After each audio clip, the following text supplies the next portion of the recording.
Yes, sir. Yes, sir. We live in effect, man. I got my brother, man. My brother from another mother, man. Straight out of Brooklyn, New York. You know what I'm talking about, by way of Oakland, the 2-8. You know what I mean? Squint Lo, man. The Yo, founder, the wearer of many different hats, man. man, What's man. up with you, brother? I'm chilling, bro. How you? Man, I'm good, man. Just living, trying to get it. You know how we do it. Keep on reinventing ourselves until it works. You feel me?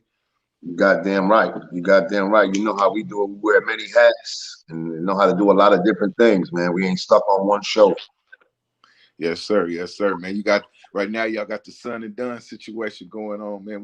Tell them about the son and done. Well, as you know, because you've been here since the beginning, the Sun and Done show is basically something that I implemented in the fold as we were doing the What's the Deal. And I was telling Son, like, I need you to have your own identity this time around. So so if you're gonna do that, I need it to be not the Squint show featuring Sun. It need to be the Sun and Done show. And so I have your name first, and it give you some kind of identity. You know what I'm saying? You can't be stuck on yesteryear. You got to be coming with the new. So that's where that came about. And then I told him, like, I think Lev called me one time and was like, "Yo, y'all regular life is exciting. Y'all need to start filming it." So actually, to be honest with you, Lev came up with the Sun and Done show. Word. So that Lev from the Grill, from everybody don't know, Lev from the Grill, the legendary recording studio in Oakland, where everybody went to, everybody go to. It's just numerous hit records and stuff that came from Lev. Some of that Mac Dre. That's where you actually started messing with Dre at, right? That's where I met Mac Dre at the Grill. I started rocking around in the Grill around 2001, 2002. And like gradually, like everybody would be there. You were bumping to Be Legit. You were bumping to Richie Rich, of course. You were bumping to Styling as a young boy. I was there when Styling got his first paid verse. That was at the Grill, and it was $600. And we was laughing. Him and I was laughing about this a couple of months ago because he was saying, "Nigga, it was 600," and I was like, "Nigga, it was five." Was, yeah, it was five. And he was happy, but he said it was six or whatever. But he was happy. I remember he called his mom, but when he got it, but at the Grill, I met a lot of people, and Drake happened to be one of the people that used to work while he was working on most of his albums that we dance to today or we listen to today. He was doing them shits at the Grill. Dre was a regular dude. He wasn't a superhero rapper. He was a regular dude. Cuddy, come outside and check this machine I bought. The first person I ever seen with an Oakland with an S500 was Mac Dre. Facts. Gray joint. He had the whale gray joint. How was it working with Dre? I mean, being with Dre, what was the atmosphere like? A lot of stuff, a lot of rumors and a lot of stories being told right now about the situation with Dre and Thiz and all that. How was it being actually around there? What was the conglomerate like in the atmosphere? Okay. Most of the time when I would see him, he would be in there with his immediate crew. That would be Jay Diggs, Doobie, Kilo, Dante, Miami, maybe damn, I don't want to leave nobody out that I really know. Coolio, the underdog, them type of dudes that you know what I mean. They was there. They was there with him, and he would just be in there working. He would always have Studio A locked down. He would just be doing his records, and he would float in and out of there. He had his crew. He was very focused, very very focused. Every time you see him, he was doing just just a focused mission, getting his work done. One time I seen him in there, and he went too thiz. He went too far with the Thiz E&T that week, and he was slumped on the front couch in that joint. Yeah. Yeah, but it was a cool, people always attach, Mac Dre was a gangster. I'm not saying that he wasn't a gangster, but he was a very focused individual on what he wanted to do in the game, and he did it. You know, shit. Actually, like I said in my video a couple of years ago, the last time I seen Mac Dre was at Judy's. He was in front of Judy's, hopping out of the car, and I was walking in. And at the time I had on black and gray Shelto Adidas, and he stopped me just to ask me about the Adidas. He was like, "Yo, Cuddy, where you get them Adidas from?" And I looked up at him and I was like, "Oh, I got these shits from Giorgio's, the Bayfair." And then I looked and I was like, "Oh shit, Dre!" But that's when he started growing the dreads, and we didn't really know him like that with dreads. So it was a real experience. But that was the last time I've seen him in the physical, man. He was a cool dude though, real cool dude. I'm sorry. I remember the transition that he was making to the Thiz image, and we was like, we was focused on the street shit, and we was like, we didn't really understand the transition, and we was looking at it kind of weird, like, man, what the fuck going on with Drake? But he was focused on the marketing and creating that image that really works. You know what I'm saying? And like, remember y'all used to call him Waffles because he was talking about, tell him about that story in the studio. Okay, so Lev, if anybody been to the grill when the grill was open back then, the grill had a production studio, a production room upstairs. And a lot of times me and Sun would be writing rhymes up there while the other artists was working. So now this particular day, it was me, Sun, and Mac Dre. And Mac Dre was writing rhymes to the beats that Lev was making. And he was sitting over there writing. And I just brought this up to Sunshine. And he was sitting over there writing, and I heard what he was saying because he had said that line, toasted like a waffle. So it was funny to me. So I started laughing, and that's when the gangster side of Drake snapped out. He turned to me and was like, "What you laughing at, Cuddy?" And I'm like, "Nigga, your rhymes is hella funny. You's a wild nigga." So, you know what I mean? And I got to learn him, like, as you know me, you know, we rappers, man. So, you know, we trying to kill everything moving in the studio. It was more of a simple,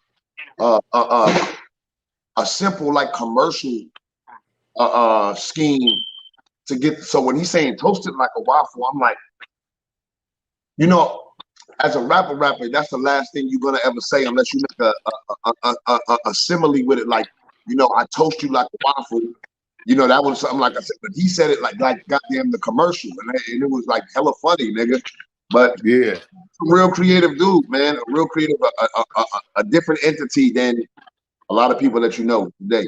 Yeah, his vision, you know what I'm saying? He had the vision and understanding of marketing and Right. and how to transition yourself into a entity versus like being just a rapper, and just because that's what we focus on, writing dope ass raps and lyrics and complicated ass shit, and we had words galore, all 50 million words up in one verse.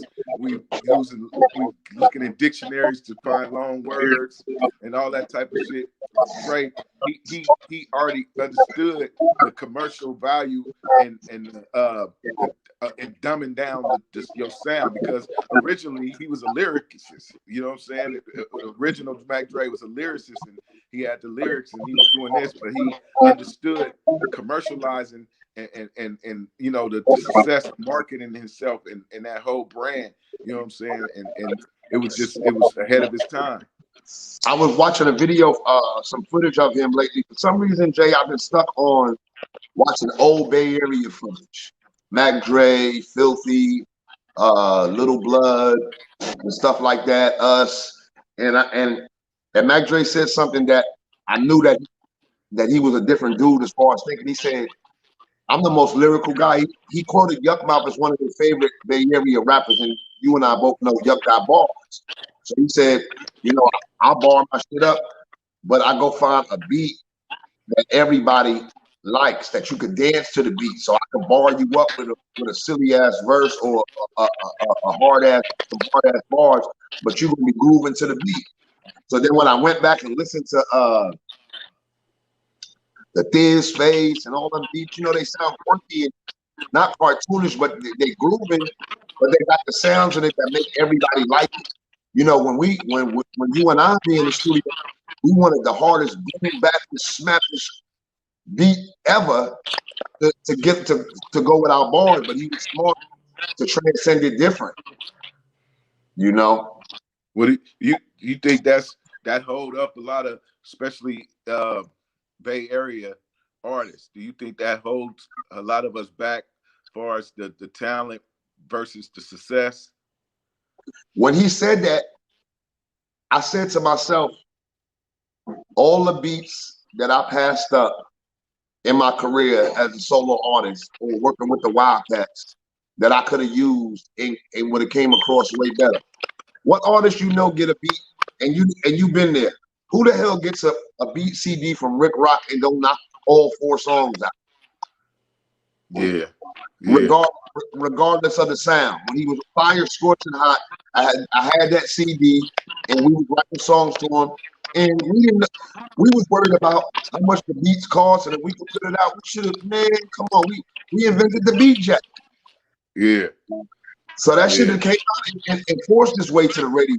Produced by Rick Rock, so and so, VTB, Squint Lo. We had 4 records, but we didn't understand that. We wanted to be the hardest and the illest. And later on, I figured out like being the hardest and the illest ain't gonna get you there. You know, yeah. like you It's look more at about two, like Jay-Z and Nas. Jay can rap over any kind of beat. Has shit on the radio for 20 years straight. Nas, I'm not saying that he can't rap, but Kanye said it's the best. He don't rap on the double time beats. Most beats is double time now. yeah, yeah. It is an adjustment, man. It's an adjustment that you really got to make to really understand selling records and moving content.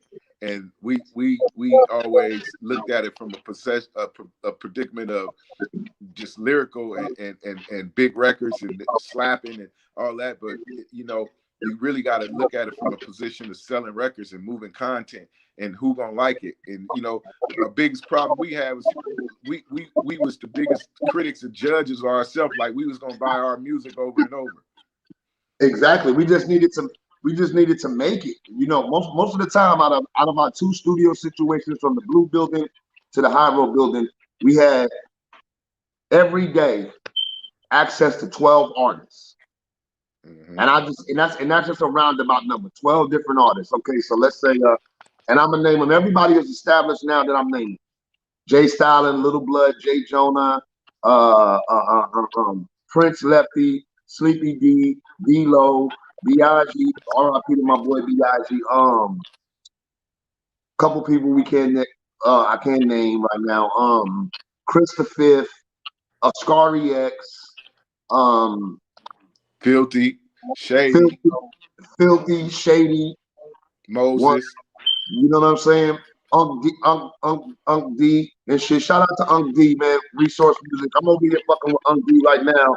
You know what I mean? We talking about putting together a nice management team because you know how to step out. If people don't know about Unc D from Resource Music, Unc D is Jermaine Dupri of the Bay Area, B. That's that. Mm-hmm. He gonna make them clean records. You need a record for the radio. You need to come out and link up with Resource Music on his IG and get you a clean record. I got a clean record, a no-brainer. Huh. And the first thing the nigga say to me in the studio, no, you don't need to do that super rapping. Just hit me with them one-liners. Give me a 16 of one-liners and we're gonna go from there. But shout out to Resource Music, man. I'm D, fan. Yeah, so yeah, we had access to a whole lot of fire spitters all that time, and we dropped a lot of material. We had a good run, but I feel like we held back a lot, and we didn't. You know, we come from the era, the secret era. That's what I call it, the secret era. Don't tell nobody. Yeah, don't tell nobody. Don't let nobody hear it. You can't put this on CD. We used to be crazy about that. Don't make no CD. You know what I'm saying? Hiding that good music and when it should have really came out. But let's go back to that to the first building, man. Our first building in 99, 2000, man. When the beat jacking, like you had brought up the beat jacks, right? People went on the Bay Area when doing mixtapes where we was taking the beats from known music, and we actually got that from y'all because y'all from New York. I'm glad that you brought that up because we never toot our own horn. We've never been those kind of guys. You know, we don't even live like that by that code. But people don't know that there's a lot of things that because I'm from Brooklyn, we did first in the Bay. We did the first mixtape in the Bay. Nobody rapped over nobody's beat until Wildcats, the mixtape came out. And right after that, Beat Jacks came out, 2 of them. Mm-hmm. And there was no Rasputins or nothing with the Beat Jack or Wildcats, the mixtape. Them shit sold on the streets. On the streets, hand to hand, and we moved hella copies. Hella units, hella units. So, you know, like, we was the first people to do that. And I was just taking shit that I was seeing back at home at the time, G Unit and Big Set, filling them with the mixtapes. And I'm saying, we need to just be doing mixtapes. We can win out here. You know, as you know, in the Bay Area, there's a big team, especially like bootleggers. You know, you go to Eastmont, you go here back then, it was bootleggers. We could have serviced all the bootleggers with good quality shit, packaged up, and won. But we kept it as a secret society. But that was partially me, because even to this day, my recording process and the way that I do albums, I still think of it in a New York way. It's like I act like I got Kevin Lyles on the line telling me how to do shit, and it take a year to do it. Yeah, but back at that blue building, at that blue building, every artist, before we got to the High Road building, every artist came there of that era. The Outlaws, Dwayne Wiggins, Keisha Cole, Nessie Marr, Dead Fresh, Sugar T from the Coop, Sugar T. You dig what I'm saying? Everybody, you know, we became instant competition to the grill, and it wasn't on purpose. It was just like we doing our thing over here, and we didn't even have Pro Tools then. Everybody that knows, we had the first building. We had ADATs. We did not have Pro Tools. Yeah, we were still going 50. We were still rocking 50 off them goddamn VHS tapes.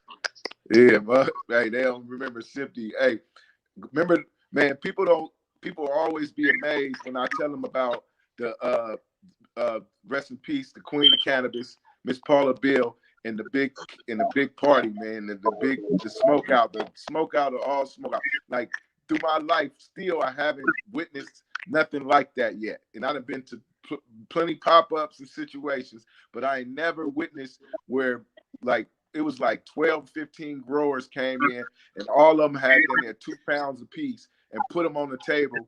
And like dabs, that was 2000, and they had dabs, they had Keef, all the things that's popular right now. They introduced that to us in 2000. Talk about that a little bit. Okay, so shout out Paula Bill, R.I.P. Paula Bill. Paula Bill was a lady that somehow, I think, I almost want to say through JR. We met her through JR, and he introduced her to us, and automatically, and I gotta take y'all back to the time. Excuse me. You better do D-Man. D-Man brought her through there. Okay, D-Man brought her through, and we started linking up with her. And shout out D-Man. You know what I mean? She started just coming through and like smoking with us every day. Like, we doing sessions, and she comes to smoke with us, and smoke with us, smoke with us. And I'm sorry to say this, I don't know how we didn't think about business off top. You know what I mean? And I can say this because of the legalities and the time period.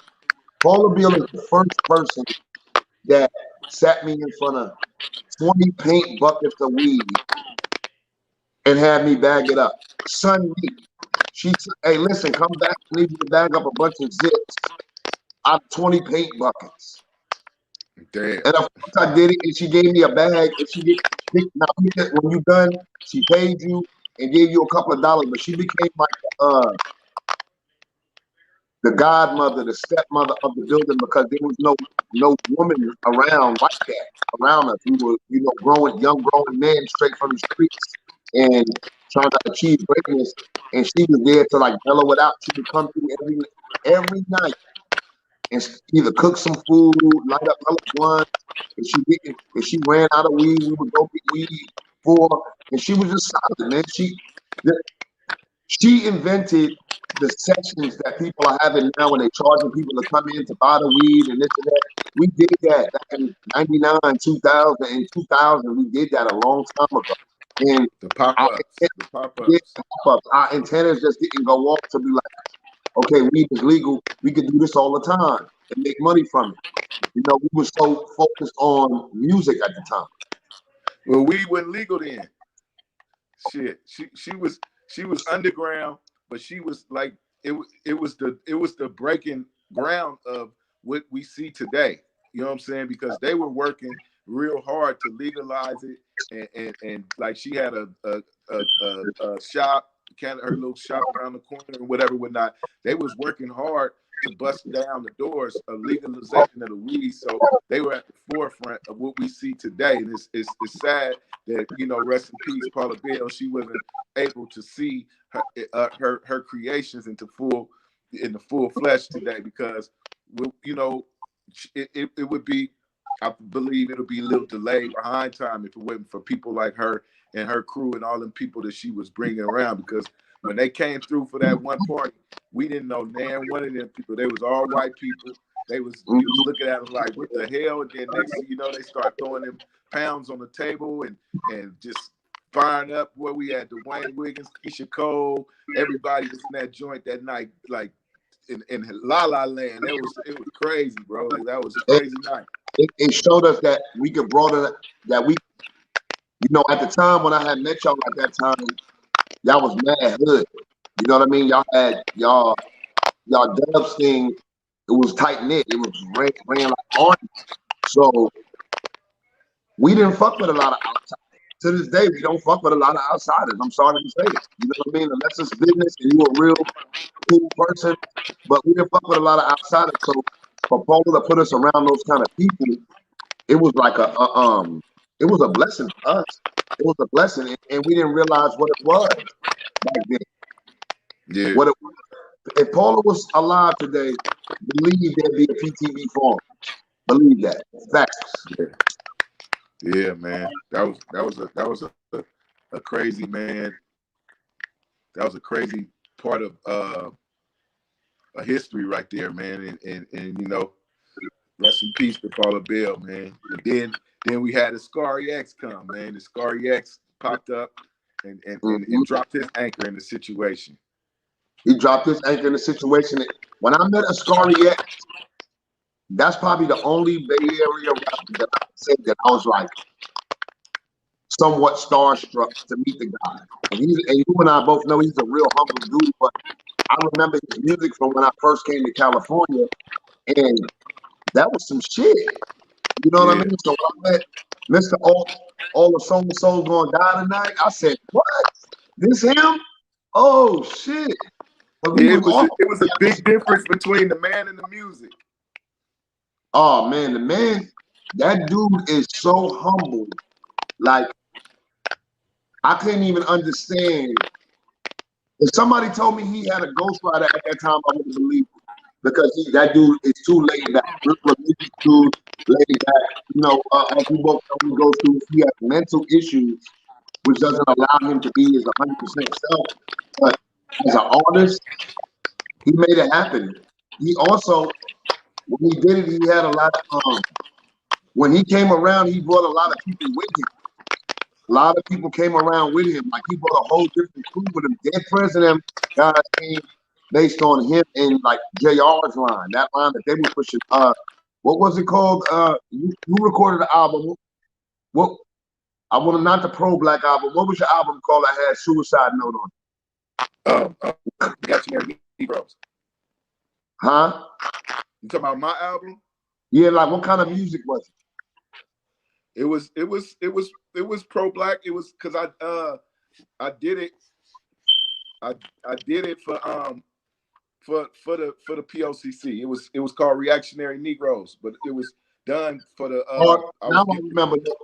Not to cut you. The RBGs. Yeah, Fred Hampton, the RBGs, the POC. That's what I was thinking about. You know what I'm saying? Yeah, I had did it to donate to the POCC, the proceeds to the POCC. But me and X had started on the album. We didn't name the album yet. We had started on recording an album. We only did like 3 songs, and then X got locked up.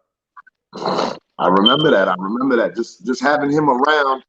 always, because we were doing music and keeping it positive, we had a lot of different artists just come around and sit around us. And now that I look back on it, I want to say pick our brain. Not in a bad way, but it's sit there and try to figure out how the fuck they got this going on. And then they'll come and sit around us, sit really with us. Be there, those late night sessions where we knocking out albums in one night, in which we didn't learn to really, I mean, we knew how to do it, but we didn't learn how to do that or get put in that predicament until we went to the Hyro building. Yeah. Once we got to the Hyro building, it was on.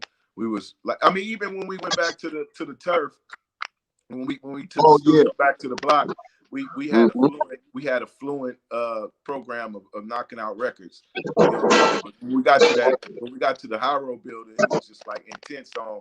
We was trying to knock out the whole record in one day. Like, you know what I'm saying? Yeah.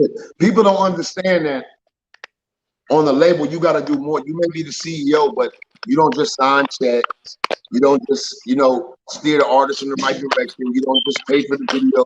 You do shit like, listen, we're gonna do a mixtape. And it's funny when I laugh back on it, how the new artist, which was Young Moses, shout out Moses, the new artist on the label, the CEO and the president is knocking out all the music and then setting it to the artist here, put a verse on this, put a verse on this, put a verse on this, put a verse on this, put a verse on this. Now we got a finished product. Yeah. And we was blessed to have Young Moses. Like, got to give him his roses because he was the first one who knew how to run that Pro Tools fluently, and he was just go. Hey, man, I said the same thing on my channel. Moses. Hey, motherfucker. Hey, motherfucker. Yeah. Young 18, 19-year-old kid sitting there not saying 10 words. Not saying 10 words to you and just click, I got it. It's done, yeah, I got it. And we sat there and watched him do it. And we quick learners. And that's how you do it. That's how you erase it. That's how you load the beat. All we needed to really figure out was how to load the beat again. Yeah. And we got it. I still, to this day, I can run Pro Tools, but I don't know how to put no effects on my voice enough to make them get an old school AVAC Squint Lo verse.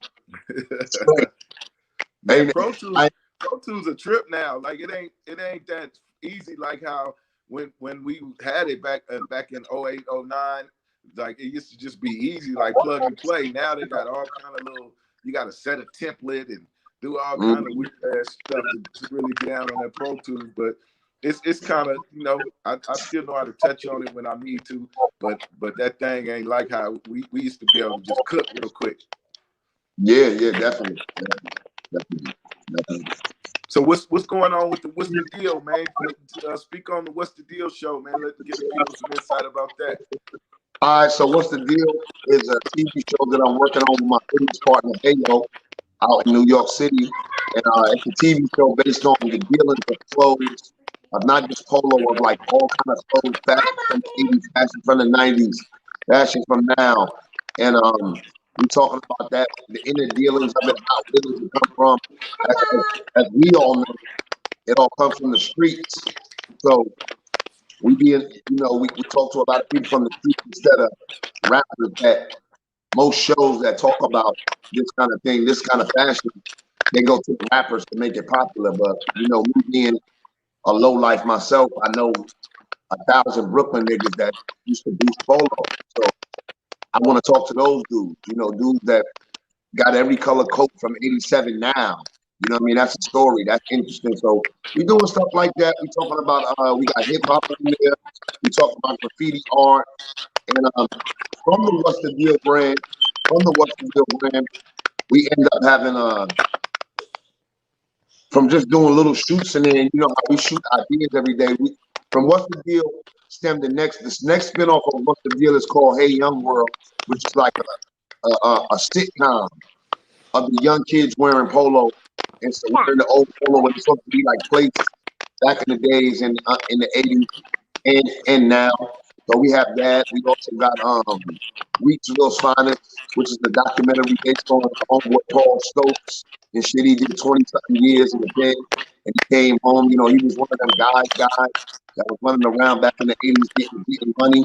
And he just got caught up in the system, came home after 20 years, and he wanted all the polo that he couldn't get when he was gone. So, you know, he's a business partner of mine as well. And we're gonna tell this story, you know, go over to Bed-Stuy and get his whole story. You know, really go to the projects and film the story, get him to talk about why he went to jail and all kind of stuff like that. So it's based on the low lives and the creation of how the world loved polo, and you know a lot of that comes from y'all sector of the situation, because I know you brought polo to the Dubs, and we. But hold on, because I just told somebody this. I brought polo to the Dubs, but you had low already, and motherfucking Migs had a low group. and y'all niggas, it was nonchalant with y'all. Like Migs had a low goose and you had a couple of low pieces. And once we start wearing that shit around y'all start wearing it. I'm like, man, this nigga got a low goose. That was big time to anybody on any category. Yeah, I mean, we all was fans of polo and had polo, but when you start bringing it to like just putting the hype on it and the history of it, it kind of intensified and made us start looking for polo. Like, you know, it was just a natural thing. Like we right. you buy polo. Polo was always a big brand, and you see it, you be like, I'll get some polo. But once you start bringing it to the light and start, you know, really giving us the history of the low lives and how they used to boost, how y'all used to get that shit and all that like that, it really made us start going looking for polo. Like, I'm finna go find me some polo here versus just seeing it and then picking it up. Right. Yeah, it's a whole lifestyle, and it's also the shows is not only based on polo, because there's a lot of other brands like Fila, like, you know, I got on vintage Fila now. Elise, Sergio Tacchini, Columbia jackets, no old school North Face shit, Asics shit. You know what I mean? Like, you gotta, as you know, like, I don't want the whole show to be based on just a polo, because if it is, how many seasons we gonna do with that? Yeah, it's gonna run out sooner or later. It's gonna run out. So you got to bring the guests and, you know, little cross colors, Carl Canard, stuff that was real back in the late 80s to the 90s. Yeah. So we talk about that, and I found out that it's a real fan base for that. And once I did, like, we've been very lucrative in selling product on our What's the Deal brand. Like, we just sold out on a calendar, some limited edition calendar. All of them gone already. Now we got the T-shirts already set up. Doing a commercial for the T-shirts. The pre-orders on those is crazy. Mm-hmm. So where y'all used to shop, man, before when in Brooklyn, man? Where y'all used to shop at? Let the people know the type of old school back in the 80s, where y'all used to shop or boost at. Okay, I'm gonna hit y'all with a real jewel, because we used to in Brooklyn when we was kids, and whatever was nearest to you, whatever area was nearest to you. So at the time, I lived in a area called the 90s. I lived in 96. I lived on 95th and I lived on 96. That's 95th was like Bobby Schmurder's area, where he's from. 95th and Clarkson. But then I moved to 96 and A and B, which is up the block. But it's a better side of town. So close to that, the closest shopping to that is in Brownsville, which people don't know is like one of the worst parts of Brooklyn. It's where all the projects is at. That's where it's at. But mind you, they got people to supply and demand there as well. Pekin Avenue, and you can go to Pekin Avenue and get your Nikes, the Bally's, whatever shoes you want, the Fila suits and stuff like that. So moms would take me down there, but it was risky going down there shopping, because I literally seen as a kid somebody snatch a lady's purse in front of me and my mother and run up into the projects, which was right behind the stores. This was like an everyday thing. So for your mother to take you there, it was a big thing, but they had jewels there. Like you could get all the old school shit, the old school sneakers there. But then most of the time, we would shop downtown Brooklyn. You went downtown Brooklyn, you could get whatever. They had Albee Square Mall back in the day. You were running to Big Daddy Kane and Biz Markie and Mass Station there. They'd be in there buying jewels. Rakim, people like that. Like, you know, Rakim hung with the Fort Greene dudes. And Fort Greene is like right behind downtown Brooklyn. So Fort Greene kind of brings you downtown Brooklyn. You can get jewelry there, sneakers. But not just regular sneakers. You could get like your regular sneaker stores at like a store like Dr. J's or something, or Vim's. But then they had little independent sneaker stores where you could get like Gucci sneakers, polo shoes. Way back, this is like 87, 88, 89. You could go there and buy 120 and get you Gucci sneakers. And you know, killing them. Those exact Gucci sneakers that I'm talking about, I'm still trying to get them now. You know what I mean? And them shit's like 700 right now. But yeah, that's where we used to shop. And then we would go to Manhattan. But I'm going to give everybody a jewel about New York boosters. The OGs that, not even the OG, because it wasn't people mad over it, but my nigga Jabbar that taught me how to boost, told me, Squint, don't never city slick. And city slick meant, don't boost within the city. Don't boost in New York. Don't go to Manhattan, because in Manhattan and in Brooklyn, they have detectives in stores because it's so much stealing. It's so many people. So they got detectives walking around that's dressed like regular people, and you may boost some shit and get in the door, and they're going to grab your ass. I've got it done to me before. So I'm telling people from experience, you don't city slip. Now, so if you want the polo and you leave the city and you go to New Jersey, you go to the closest, you go to Pennsylvania, you go to Philly, you go to, out in Long Island and boost. But you don't boost within the city, that's how you get more. Now, when I came to California in 91, and I'm fresh off the just doing boosting every day back home, going out of town or snatching shit or whatever, California was wide open to the boosting. They didn't know nothing about that. Nothing, zero. They had no idea that people could steal like that. So you'll go into certain stores and they didn't have the alarms on shit. So I would honestly say I did 60% of my boosting in California. That's why you used to have all. Hey, that's why you used to have all the different colors, different color shits. Yeah. I said, man, you got to match, man. You used to have all that shit on. I was gonna bring that up. You personally told me, my Oakland homie JayMo, man, told me, he said, yo, you be fresh, but your shit ain't matching. And when my shit wasn't matching, I would have on yellow pants, orange and white sneakers, a blue shirt, and a red hat. But it'll all be polo. And you like, if you match that shit up. Yeah, I remember that shit. You like, nigga, if you match that shit up. Even when I look back, you know what's funny?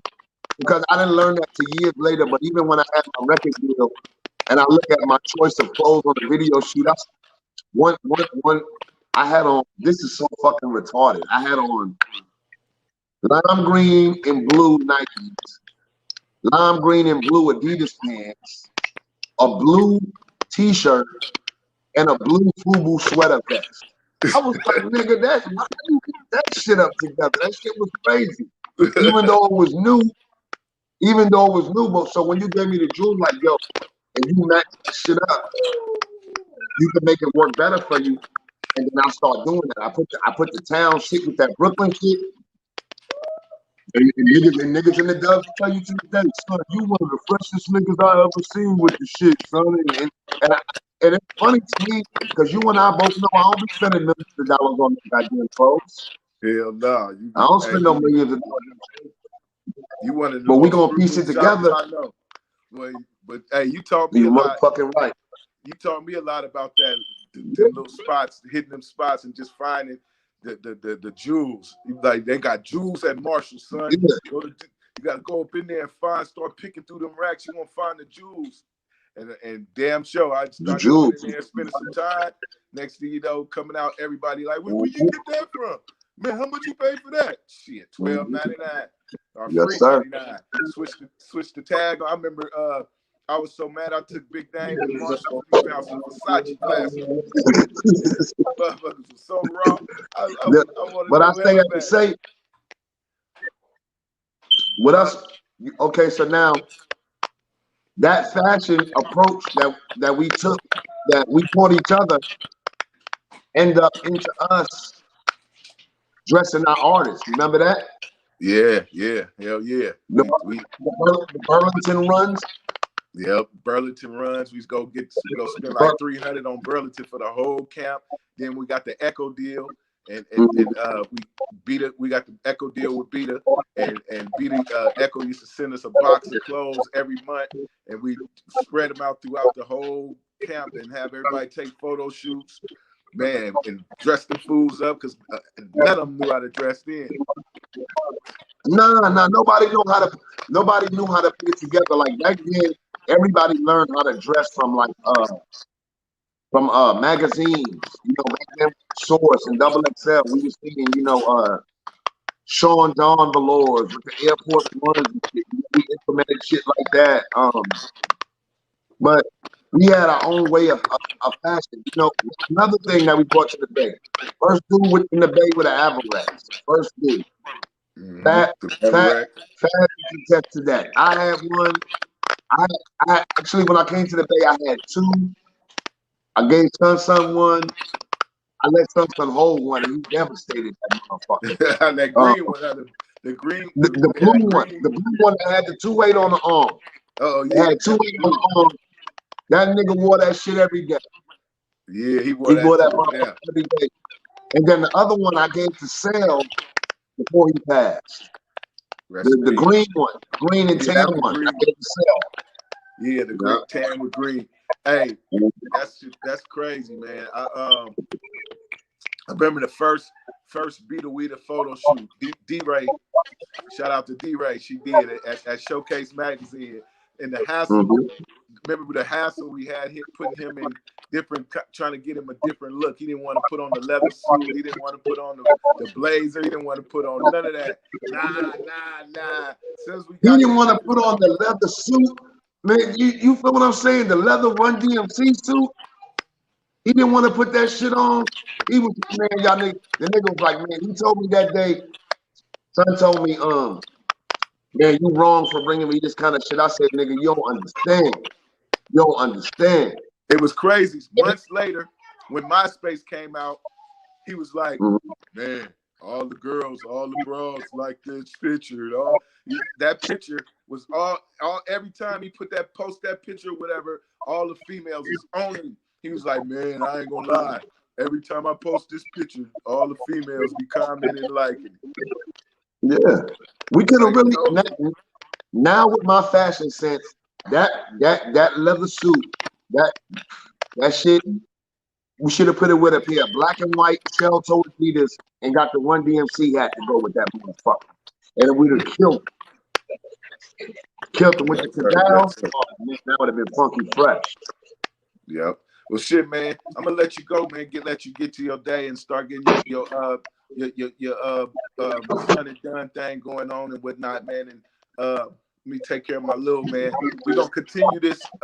You know what I'm saying? In the next few days, I'm gonna hit you back up. We're gonna continue this history and go do some more about the history of our role in the hyphy movement. You know what I'm saying?